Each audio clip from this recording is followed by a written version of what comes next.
Hola, ¿cómo están? Espero que bien. Espero que hayan podido acceder al foro de presentación y que se hayan presentado. He leído las presentaciones. Podemos decir que tenemos una materia muy federal, puesto que hay estudiantes de Salta, de Catamarca, de varias localidades de Río Negro, de Córdoba, Chubut, la verdad, estamos maravillados, maravilladas, maravillades de, de la cantidad de estudiantes de distintas provincias, que eso va a aportar muchísimo a nuestro trabajo, porque justamente sus experiencias, va a haber varias instancias en donde vamos a trabajar con sus experiencias áulicas y ver cómo se está trabajando en cada provincia. La clase de hoy es la número 1 y la hemos denominado El legado moderno y una alternativa emancipatoria. Cuando lean van a encontrar que hay 2 frases de Paulo Freire, justamente porque pensamos que representan el espíritu de la materia. Una es: la educación verdadera es praxis, reflexión y acción del hombre sobre el mundo para transformarlo. Y la otra, que a mí me encanta, que es: la lectura no es caminar en las palabras, es tomar el alma de cada de ellas, ¿no? Así que tomaremos varias almas porque vamos a leer bastante en esta materia.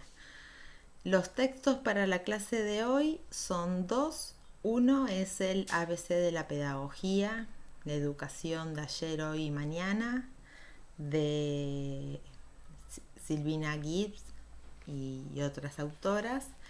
Y el texto de Inés Mouján, Carolina Dillin y Marta Quintana, que son dos selecciones de filosofía.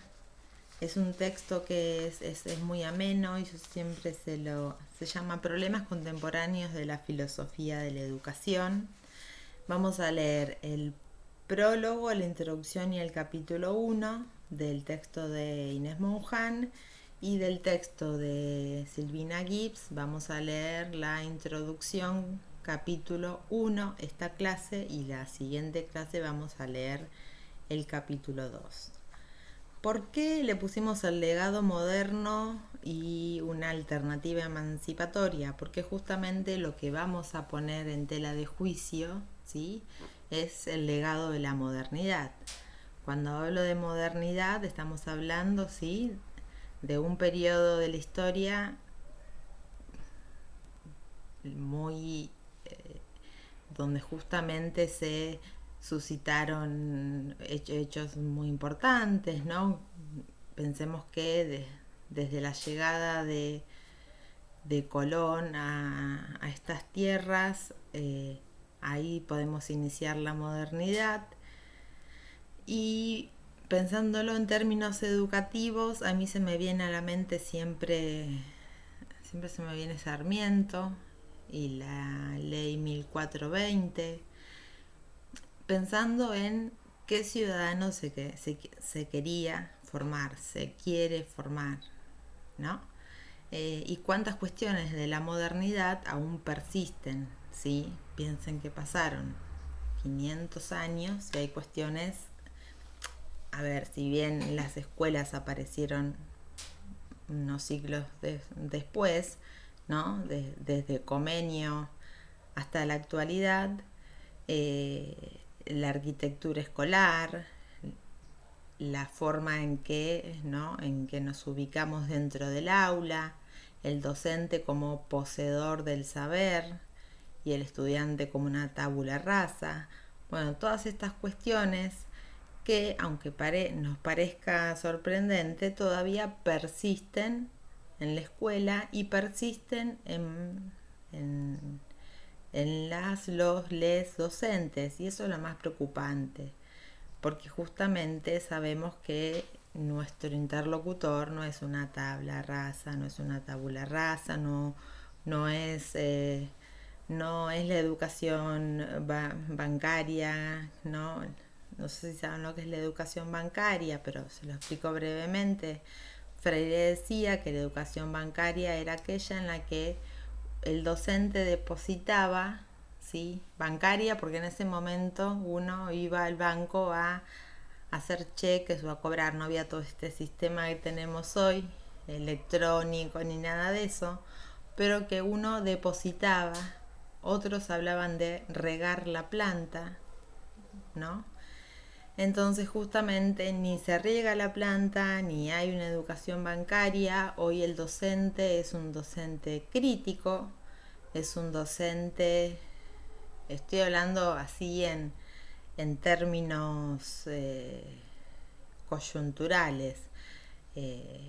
Justamente también es importante que hoy la educación es un derecho y no un servicio educativo, como lo fue con la Ley Federal de Educación. En esto de qué ciudadano se quiere formar. Cuando digo ciudadano es ciudadana, ciudadanes, ¿sí? Pero esta mañana estaba hablando justamente de las de las nociones de las teorías del consenso y del conflicto, donde justamente en ese caso se ve claramente que luego de la posguerra aparecen grandes teorías como la del consenso y la del conflicto que debaten qué ciudadano se quiere formar. Por un lado estaban los que decían, los teóricos del consenso, que justamente hay una meritocracia y que se le da oportunidades a todos, a todas, a todes. Y bueno, en función de eso es como la especie de la supervivencia del más apto. Y quienes criticaban esas teorías, ¿sí? Por ejemplo Althusser, bueno, por supuesto Freire y demás, quienes decían, no, a ver, esto no es meritocracia. Uno tiene, para ser meritocracia, uno tiene que considerar las condiciones sociales en las cuales está inserto el sujeto, ¿sí? Eso lo sabemos todos quienes somos docentes, ¿sí? Uno puede dar la misma consigna o puede, y cada uno de los estudiantes va a responder en función también de su contexto, de dónde vive, de quiénes son sus padres, si lo acompañan o no los acompañan.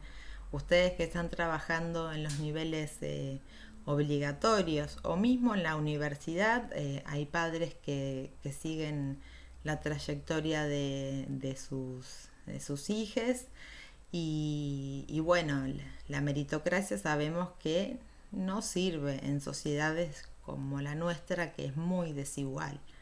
Mientras tengamos sociedades desiguales, ¿sí? La educación, el capital cultural, ¿sí? El capital cultural le suena a Bourdieu, ¿sí? El capital cultural es todo aquello que no sería como... son todos los saberes, ¿sí? Culturales, por ejemplo, no sé, leer una novela, ir al teatro, ver una película, son todos aquellos saberes vamos eh, que vamos sumando, ¿sí? Que hacen que seamos quienes somos, y ese capital lo tenemos, ¿sí? Distinto del capital curricular, que es por ejemplo tener una titulación o no sé, un profesorado o que terminemos el secundario, ¿sí? Eso es como un capital curricular. El capital cultural es todo lo que hacemos, ¿sí? Que no necesariamente tiene una acreditación. Pero bueno, volviendo, vamos a ver justamente esto del legado que nos ha dejado la modernidad y cómo trabajamos y cómo rompemos de a poquito ese legado que anda dando vueltas.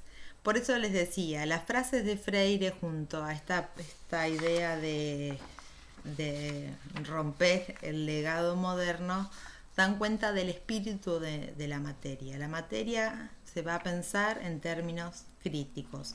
Cuando digo críticos, ¿qué quiero decir? No digo que vamos a criticar per se, sino justamente que vamos a debatir si este espacio, esta materia justamente se da para el debate, para el encuentro, para la reflexión, para que pensemos no solo en términos personales, sino también en términos, bueno, de grupos sociales, ¿sí? Un ejercicio de sospecha del legado moderno. Entonces, justamente nuestra materia analizará a lo largo de toda la cursada, de forma dicotómica, la relación del legado moderno con legado moderno o educación tradicional, porque se le dice educación tradicional, frente a una educación crítica, inclusiva y emancipadora, ¿sí? El fin último que tenemos es la emancipación de los sujetos y es lo que queremos lograr con cada uno de los debates en función de la bibliografía. La clase de hoy va a ser una clase de introducción porque necesitamos, a partir del corpus literario, poner algunas definiciones, ¿sí? Para que cuando hablemos de educación tengamos una definición de educación, si bien hay muchas, lo mismo pasa con las definiciones de pedagogía y de filosofía, pero que tengamos una especie de glosario. Si quieren pueden hacerlo como una especie de definir, bueno, vamos a definir la educación. ¿Qué es la educación en esta materia? En esta materia entendemos a la educación como una práctica de producción y de reproducción de los estados culturales de una sociedad en un tiempo determinado.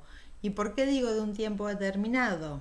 ¿Por qué? Porque piensa en la educación. Yo siempre cuento el caso de mi abuela docente normalista, ¿sí? Ella tenía entre sus opciones de castigo poner a un estudiante 3 horas arrodillado en maíz. ¿Es posible esto hoy? No, por supuesto que no.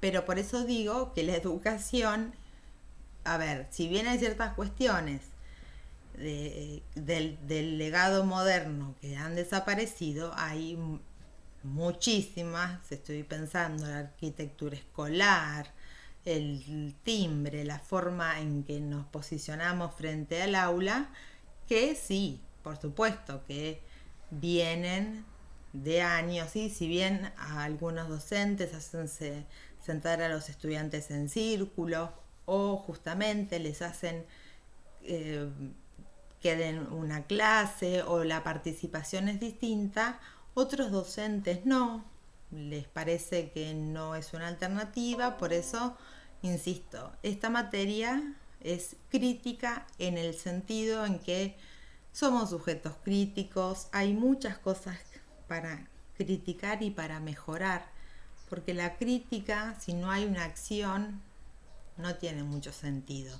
La crítica per se es muy fácil criticar, pero justamente criticar reflexionando y transformando, esa es otra forma de ver, en este caso, la educación. La definición de filosofía, a mí me gusta, si bien es la madre de todas las ciencias, me gusta pensar que es el estudio de lo obvio. Y cuando digo el estudio de lo obvio, quiero decir el estudio del por qué. La filosofía es la ciencia que va a ir a preguntar por qué. ¿Por qué mi abuela podía poner a sus alumnos en maíz y por qué hoy no puede? ¿Sí? ¿Por qué somos como somos? ¿Por qué la escuela es como es? por qué tenemos horarios, si bien en este momento estamos viviendo una situación de excepcionalidad, ya se lo mencioné en la clase pasada, por qué la escuela es como es, ¿sí? Y pasan los años y la escuela en este momento está respondiendo como puede, ¿sí? Porque también es cierto que los presupuestos educativos en un país que está complicado, no todas las escuelas tienen las herramientas para que se pueda dictar, eh, para que se puedan dictar clases y todos los estudiantes estén bien, sin correr ningún riesgo. Estamos en un momento crucial. Yo les decía la clase pasada, bienvenido sea el debate educativo, es necesario. La última vez que se debatió fue cuando salió la ley de educación, que es la que nos rige, que justamente aquí otra vez vemos, la educación es un derecho, antes era un servicio educativo, y otra vez esto de, no sé si ya se los dije, ¿qué ciudadano queremos formar? Se los decía con las teorías del consenso y del conflicto. En el año 94 tuvimos una tragedia educativa que fue la Ley Federal de Educación, que justamente recortó un montón de espacios.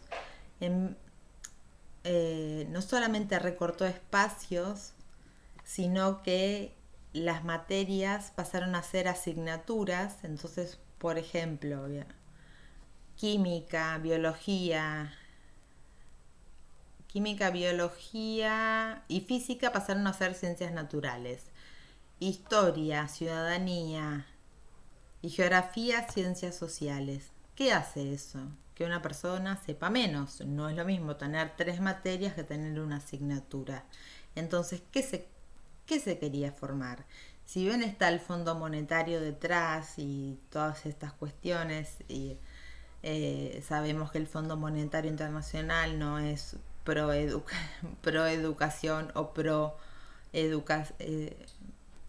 educación crítica, ahí vemos justamente cómo la educación pasó a ser un servicio educativo. Y no es lo mismo decir servicio educativo que tener un derecho. Hoy la educación es un derecho desde la sala de 5 hasta el secundario. Eso cambia totalmente la forma de pensar qué ciudadano queremos formar. Más allá de lo que sucede en las escuelas, hoy es un derecho y eso verdaderamente es un paso muy importante. Así está prescripto en la ley 26.206. Bien, entonces dijimos que la educación se encarga de la producción y la reproducción de estados culturales. ¿Qué son estados culturales? Son saberes socialmente legitimados, ¿sí? Saber socialmente legitimado por diversas agencias del Estado. ¿Qué son las agencias del Estado? Bueno, por ejemplo, el CONICET, el Ministerio de Ciencia y Técnica, el Ministerio de Educación, las universidades, los institutos de investigación que dicen este saber es válido, este saber no es válido. Definimos entonces a la filosofía como aquella ciencia que se pregunta el por qué. Y finalmente vamos a definir a la pedagogía. Si bien vamos a trabajar la clase que viene la definición de Durkheim, que es muy interesante, por lo pronto hoy vamos a quedarnos con la definición que está en el ABC de Silvina Gibbs, donde ella describe a la pedagogía como el campo de saber que se encarga del estudio de los fenómenos educativos, ¿sí? Del hecho educativo. Justamente sobre la producción, distribución y apropiación de los saberes pedagógicos, ¿sí? La pedagogía durante mucho tiempo fue una ciencia bastante prescriptiva, por eso le decía el tema de Durkheim, que lo vamos a ver la clase que viene. Se pensaba más a modo de receta. De hecho, la didáctica, ¿sí? Durante mucho tiempo también se pensó que era como el recetario para dar clases. La verdad es que no es así, pero bueno, eso es para otra discusión. Y lo que nos interesa a nosotros, que es la filosofía de la educación, la definición que vamos a utilizar es la de articulación permanente entre pensamiento y experiencia. Pensamiento, filosofía, experiencia, educación. En ese encuentro que se da, ¿sí? Que se da y que se reinventa con el tiempo, porque justamente la filosofía lo que nos permite, dijimos, la ciencia que pregunta, que va a preguntar por el por qué. Bueno, justamente desde esta materia vamos a preguntarnos por qué la escuela es como es, por qué los docentes nos formamos como nos formamos, por qué está previsto un currículum y no otro. Otra vez, ¿qué ciudadano se quiere formar? Entonces es un campo de problemas, ¿no? Es un campo bastante problemático porque por un lado es bastante menospreciado por los filósofos. Justamente en el texto de de Inés Mauján, ella comenta que en las carreras de filosofía no aparece la educación, sin embargo en las carreras de educación aparece la filosofía, necesariamente, porque justamente nos hace pensar, ¿sí? Nos corre el eje para que podamos pensar no solo filosóficamente, sino filosóficamente en términos educativos. La filosofía de la educación es un campo de problemas que atañe a ambas disciplinas y nosotros vamos a trabajar no solamente en el encuentro de las disciplinas, sino también en el desencuentro, porque como les dije es un campo de problemas, ¿sí? Hay una disputa, hay poder, hay tensión entre la filosofía y la educación.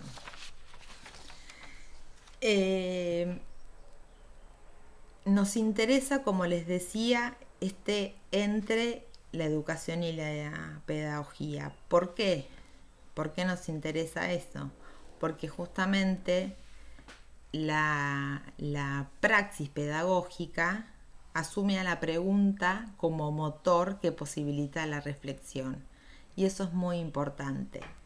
La pregunta es el motor que posibilita la reflexión. O sea, sin pregunta no hay reflexión. Entonces, ¿qué es la filosofía de la educación? Justamente es la ciencia que va a asumir la pregunta como motor que posibilita la reflexión, la sospecha y la desnaturalización de las prácticas y discursos que están dados, ¿sí? Aquí nada está dado, todo lo que pensamos que está dado, no. Vamos a, justamente les decía, pensar por qué la escuela es como es, por qué nos formamos como nos formamos, por qué justamente nos disciplinamos desde muy temprana edad, ¿sí? ¿Para qué? ¿Por qué? ¿No? Son esas cuestiones que son interesantes. Y finalmente, antes de cerrar, me gusta mucho una cita de Silvio Gallo, que es un filósofo brasilero, que dice que la filosofía de la educación no tiene que ser la historia de los filósofos y las filósofas a lo largo de la historia. Eso es historia de la filosofía. La filosofía de la educación tiene que orientarnos, ¿sí?, sobre las respuestas actuales, ¿sí? Interpelar los conceptos, en función de la experiencia y de la praxis. Es decir, no vamos a leer a los filósofos que formaron luego a los filósofos que vamos a leer. No es una historia de la filosofía, si bien podemos en alguna clase hacer alguna reminiscencia del pasado, ¿sí? No, la idea de la materia es justamente tomar temas actuales. Esa es la idea central. Bueno, por lo pronto, hasta aquí la clase. Lo importante era que ustedes tuvieran las definiciones. Cuando vean la clase número 1, van a ver, como les decía, eh, justamente el tema del legado moderno, y les hago un aviso. La idea de la materia va a ser la siguiente. Ustedes van a tener un video, ¿sí? Un video que va a tocar los principales temas. Luego van a tener una guía de apuntes con preguntas todas las semanas sobre la bibliografía que trabajamos. Esas preguntas, a ver, no es obligatorio que las respondan, pero sí es importante. ¿Por qué? Porque centran los conceptos centrales que luego vamos a utilizar, ¿sí?, cuando tengamos alguna instancia de evaluación.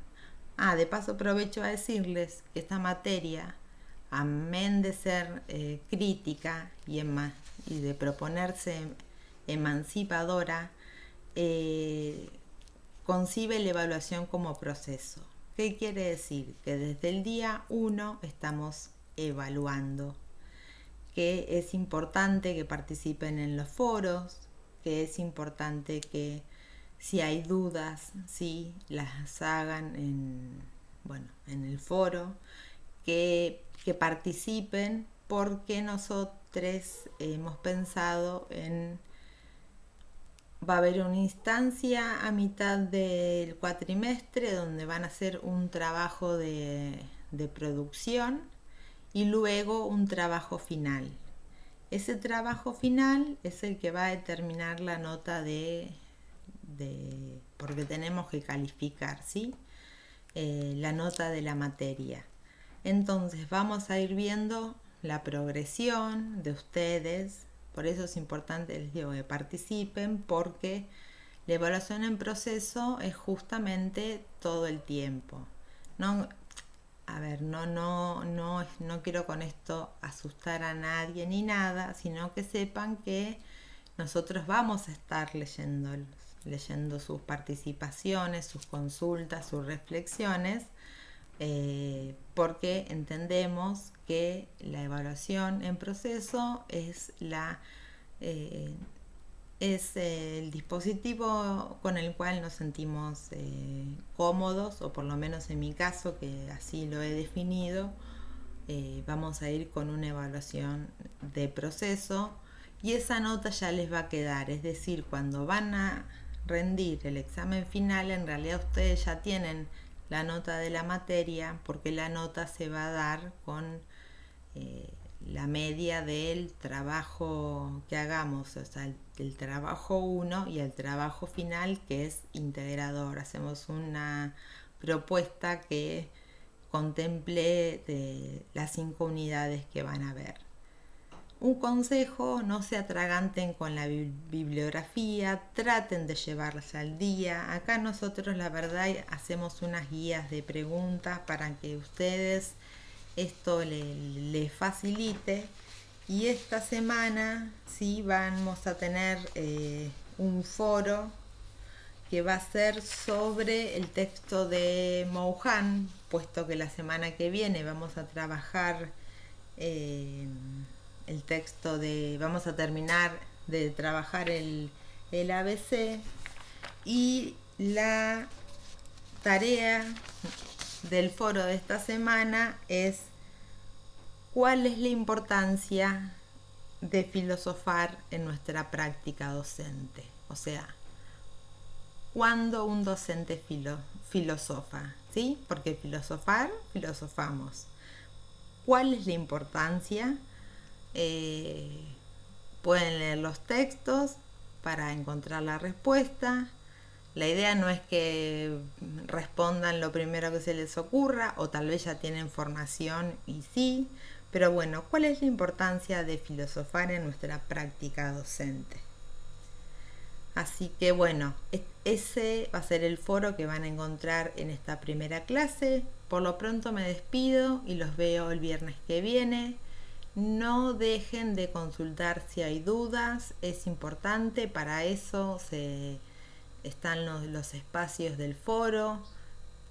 Si tienen algún, no sé, si tienen panic attack y no quieren quedar expuestos, eh, piensen que la duda de uno seguro es la duda de alguien más.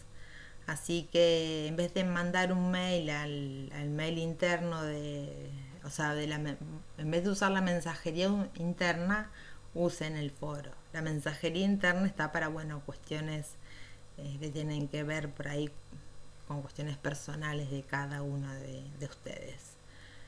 Bueno, hemos ya terminado de definir las categorías que habíamos propuesto para esta clase. A partir de la semana que viene ya comenzamos a trabajar con esas definiciones. Recuerden entonces la definición de educación, de pedagogía y de filosofía. Bueno, no los molesto más y nos encontramos el próximo viernes. Que tengan una muy buena semana de trabajo.